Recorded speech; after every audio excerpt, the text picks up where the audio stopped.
하나님의 말씀을 들리게 하라. 출애굽기 5장 강해. 주를 모르는 사람은 주의 자리에 있다는 것입니다. 출애굽기 5장은 크게 세 부분으로 나누어 볼 수 있습니다. 첫째, 출애굽기 5장 1절에서 3절 파라오의 거부가 나타납니다. 둘째, 출애굽기 5장 4절에서 18절 가중되는 이스라엘의 억압이 나타납니다. 셋째, 출애굽기 5장 19절에서 13절까지 모세의 불평이 나타납니다. 여기 출애굽기 5장을 통하여 우리는 여호와 하나님이 어떤 분이신지 알아야 한다는 말씀을 계속해서 보여주고 있습니다. 이것이 성경의 핵심 주제이고 출애굽기의 주제이기도 합니다. 이야기가 어떻게 전개되는지 한번 살펴보겠습니다. 하나님께서 모세를 부르시고 모세는 이집트에 가서 기적을 보여주며 이스라엘 사람들을 설득했습니다. 그리고 이스라엘의 지도자가 되어서 파라오 앞으로 나갑니다. 1절에 보면 파라오 앞에 모세와 아론이 서서 하나님께서 내 백성을 보내라 이렇게 명령하셨다고 말을 전합니다. 하나님의 백성들이 광야에서 명절을 지킬 것이다 이렇게 당당하게 말하죠. 그러자 2절에 바로가 이르되 여호와가 누구이기에 내가 그 목소리를 듣고 이스라엘을 보내겠느냐? 나는 여호와를 알지 못하니 이스라엘을 보내지 아니하리라. 이렇게 반응합니다.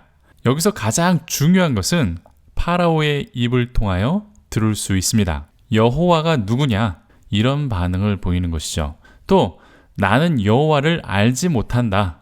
그렇기 때문에 나는 이스라엘을 보낼 수 없다. 이렇게 말하는 것이죠. 바꾸어 말하면 모세에게 계시된 여호와를 알지 못하는 파라오를 통하여 하나님을 모르면 어떻게 되는지 그 말씀을 앞으로 보여주게 될 것입니다. 반면 계속해서 성경을 보면 여호와 하나님을 알면 어떤 축복과 어떤 결과가 일어나는지 우리는 앞으로 이야기를 통해서도 알게 될 것입니다. 성경을 읽는 우리도 선택의 기로에 놓여 있습니다. 여호와 하나님을 아는 모세와 함께 할 것인가? 아니면 여호와 하나님을 모르는 파라오와의 운명을 함께 할 것이냐? 이것을 성경이 말씀하고 있는 것입니다. 3절에 우리가 믿는 하나님의 이름에 집중해서 한번 읽어보십시오. 3절을 보겠습니다. 그들이 이르되 히브리인의 하나님이 우리에게 나타나셨은즉 우리가 광야로 사흘 길쯤 가서 우리 하나님 여호와께 제사를 드리려 하오니 가도록 허락하소서. 여호와께서 전염병이나 칼로 우리를 치실까 두려워하나이다. 처음에 하나님의 이름은 히브리인의 하나님이라고 되어 있었습니다. 엘의 하나님이죠. 이 옛 조상의 엘 하나님께서 모세와 아론에게 나타나셨다고 말하는 것이죠. 이렇게 나타나셔서 스스로 계시하신 분 여호와 우리 하나님이라고 말합니다. 영어로는 Lord our God 이렇게 말합니다. 주 우리 하나님, 그분이 주 우리 하나님입니다. 출애굽기 5장 3절에서 우리 하나님 여호와로 이렇게 번역이 되어 있는데 영어로는 Lord our God, 주 우리 하나님 이렇게 번역됐고 신약에 와서는 주 예수님으로 이렇게 고백합니다. 출애굽기 3장의 내용을 강의하면서 이미 다 설명드렸던 부분인데 엘 하나님께서 모세에게 나타나셔서 여호와로 계시해 주셨습니다. 여호와는 발음할 수 없는 이름이고 잘못된 발음이니까 요즘은 주님이라고 기록하고 발음한다 이렇게 말씀드렸습니다. 그렇지만 성경에 여호와라고 쓰여 있기 때문에 또 많은 분들이 여호와라고 발음하니까 그냥 여호와 또는 주님이라고 저도 섞어서 표현하겠습니다. 파라오는 여호와를 알지 못한다고 2절에서 말했습니다. 그래서 3절에 여호와가 어떤 분이신지 말씀하고 있습니다. 옛 히브리 조상의 하나님이 우리에게 여호와로 나타나셨다. 우리를 이 여호와 하나님께 돌려보내지 않으면 여호와께서 재앙을 내릴 것이다. 이렇게 말씀하는 것입니다. 성경이 우리에게 기록된 이유와 성경 해석의 세 가지 기본 원리를 저는 귀가 따갑도록 구독자 여러분들께 말씀드렸습니다. 첫째, 하나님의 존재론. 하나님은 어떤 분이신가? 둘째, 언약 관계 안에서의 하나님의 백성. 셋째, 하나님의 나라. 이 세 가지 중에서 오늘 본문 말씀에서는 하나님의 존재론, 하나님이 어떤 분이신지 강조해서 말씀하고 있는 것입니다.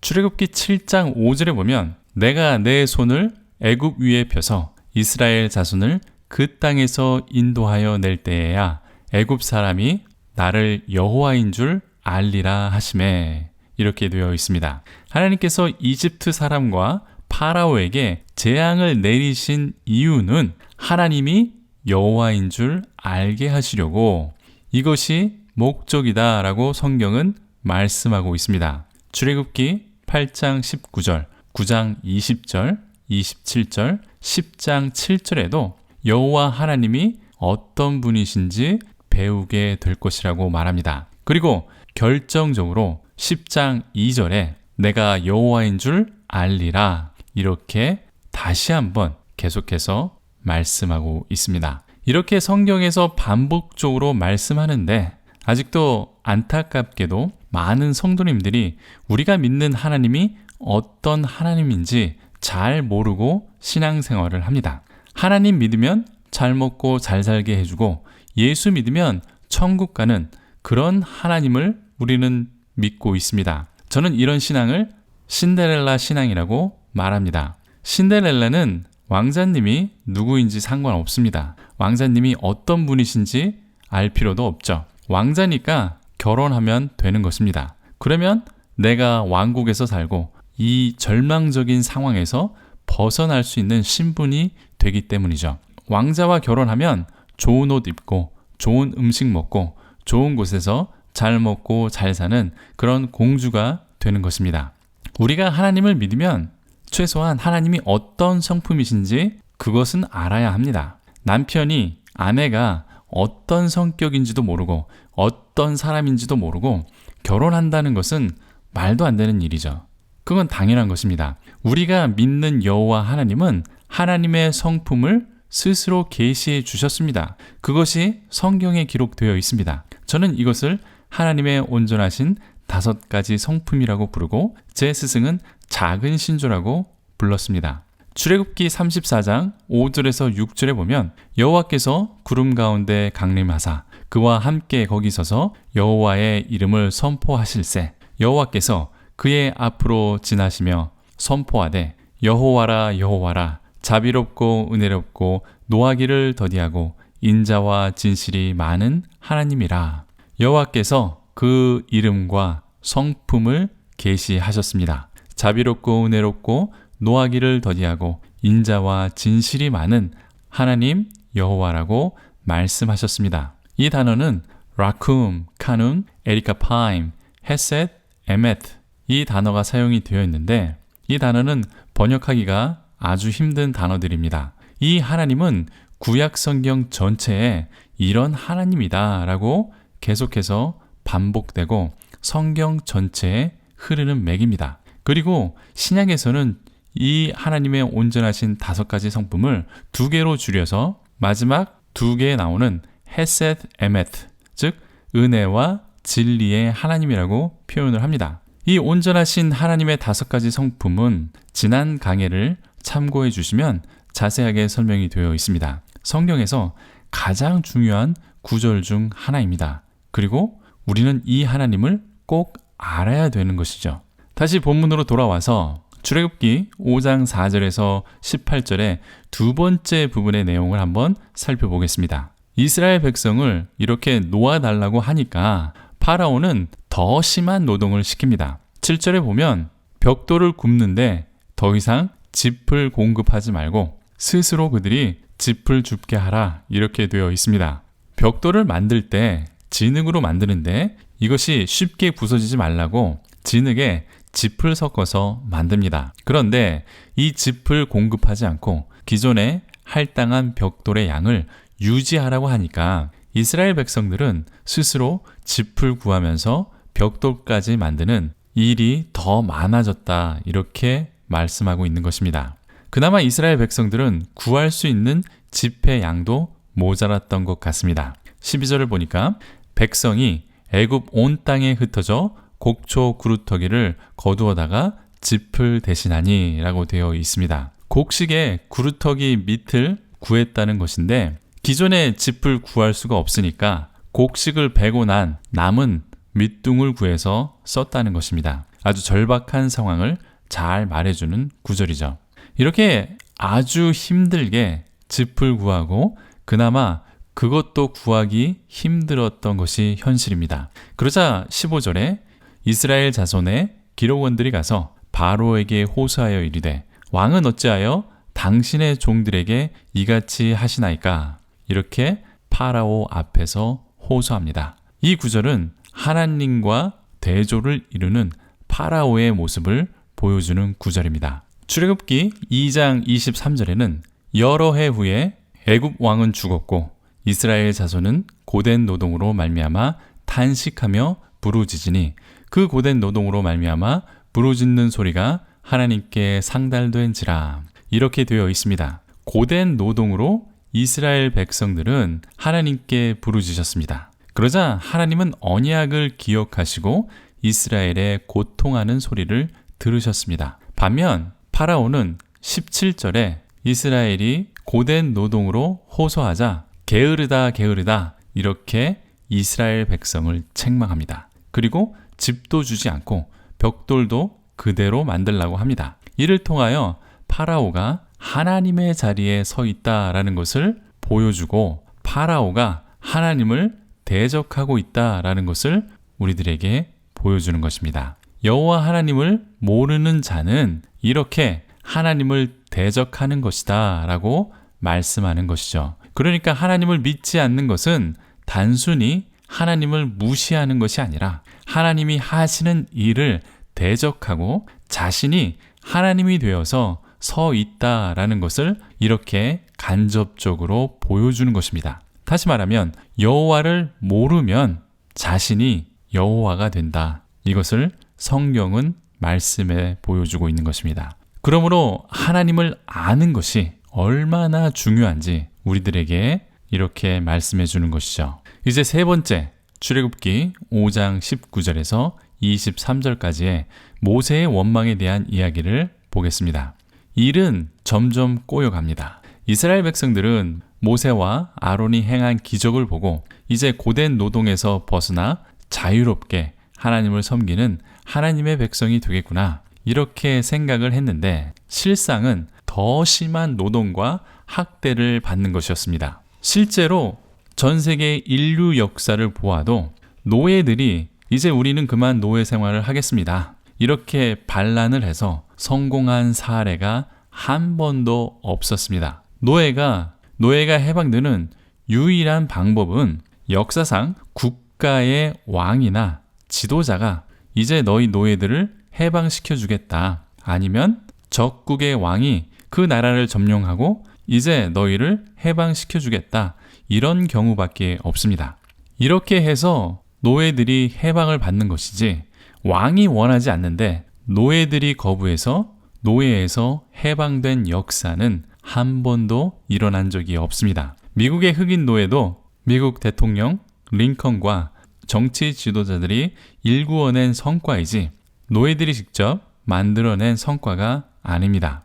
노예들이 왕에게 찾아가 봤자 결과는 뻔한 것입니다. 때문에 백성들은 모세와 아론을 원망합니다. 그리고 모세는 여호와 하나님께 기도를 합니다. 22절에 백성들이 학대받는데 왜 가만히 계십니까? 뭐하러 저를 보내셔서 이런 원망을 듣게 하십니까? 이렇게 하나님께 불평하죠. 모세의 원망은 여기서 끝이 아닙니다. 23절을 보겠습니다. 아주 중요한 구절입니다.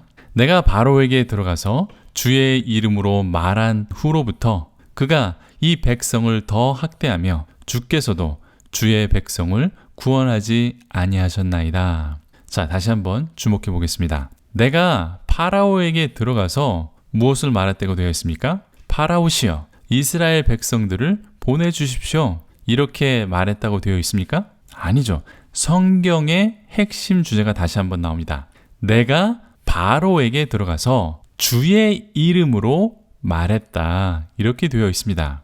하나님의 이름으로 여호와의 이름으로 말했다는 것입니다. 2절에 파라오는 여호와가 누군데 내가 그의 말을 듣느냐? 나는 여호와를 알지 못한다고 되어 있습니다. 그 이름을 모르기 때문에 이스라엘 백성을 학대하고 그 이름을 모르기 때문에 하나님의 말씀을 듣지 않는다고 되어 있는 것입니다. 그리고 모세의 기도도 주의 이름으로 말했는데 여호와 하나님의 이름으로 말했는데 더 학대를 받고 있다. 이렇게 원망하는 것이죠. 그러자 6장 1절에서 2절에 보면 여호와께서 모세에게 말씀하십니다. 이제 내가 바로에게 하는 일을 내가 보리라. 이렇게 말씀하시면서 2절에 하나님이 모세에게 말씀하여 이르시되 나는 여호와이니라. 너무 멋지지 않습니까? 나는 여호와다. 이렇게 선포하십니다.